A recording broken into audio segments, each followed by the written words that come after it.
రాహుల్ గాంధీ గారి వారి విదేశీ పర్యటనలో కొంతమంది యూనివర్సిటీ విద్యార్థులను కలిసేటప్పుడు భారతదేశ రాజకీయాలకు సంబంధించి మా దేశంలో రాజకీయాల కంటే మత ఘర్షణలు ఎక్కువగా జరుగుతాయి. ఎందుచేతనంటే మతతత్వ శక్తుల పార్టీలు ఏవైతే ఉన్నారో వారు కొన్ని కులాలు మతాలు ఇంకొంటి వారి కంటే తక్కువ అనే భావన వారిలో ఉంటుంది అని చెప్పడం జరిగింది. అదేవిధంగా రీసెంట్గా జరిగిన ఎలక్షన్స్లో ఎన్నికలు ఏవైతే జరిగాయో అవి ఎంత పారదర్శకంగా జరిగింది అని నేను విశ్వసించడం లేదు.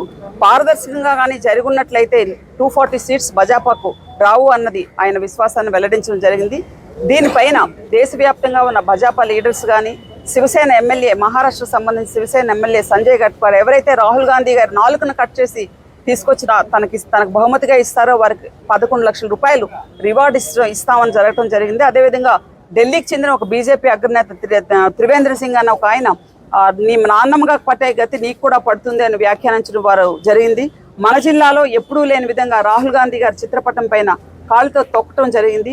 ఇటువంటి వారందరిపైన కఠినమైన చర్యలు తీసుకోవాలని, ప్రజాస్వామ్యాన్ని కాపాడాలని, హింసను ప్రేరేపించే కార్యక్రమాలు ఏ రాజకీయ పార్టీ నాయకులు చేసినా వారిని శిక్షించాలని, దీన్ని ప్రొవోకేట్ చేసిన ప్రధాని నరేంద్ర మోడీ అదేవిధంగా హోమ్ మినిస్టర్ అమిత్ షా గారు వెంటనే దీనికి సమాధానం చెప్పాలని మేము కోరుతున్నాం.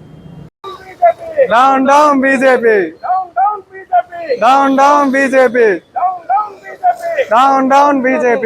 We want. Justice. We want. Justice. We want. Justice. Rahul Gandhi గారిని ప్రతిష్ఠ వాళ్ళని వెంటనే అరెస్ట్ చేయాలి. చేయాలి చేయాలి. రాహుల్ గాంధీ గారిని ప్రతిష్ఠ వాళ్ళని వెంటనే చర్యలు తీసుకోవాలి. తీసుకోవాలి తీసుకోవాలి. రాహుల్ గాంధీ గారిని ప్రతిష్ఠ వాళ్ళని వెంటనే చర్యలు తీసుకోవాలి. తీసుకోవాలి తీసుకోవాలి. మోడీ అమిత్ షా మాట్లాడాలి.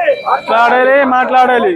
అమిత్ షా ఈ విషయంలో మాట్లాడాలి. మాట్లాడాలి మాట్లాడాలి. We want. Justice. We want. Justice.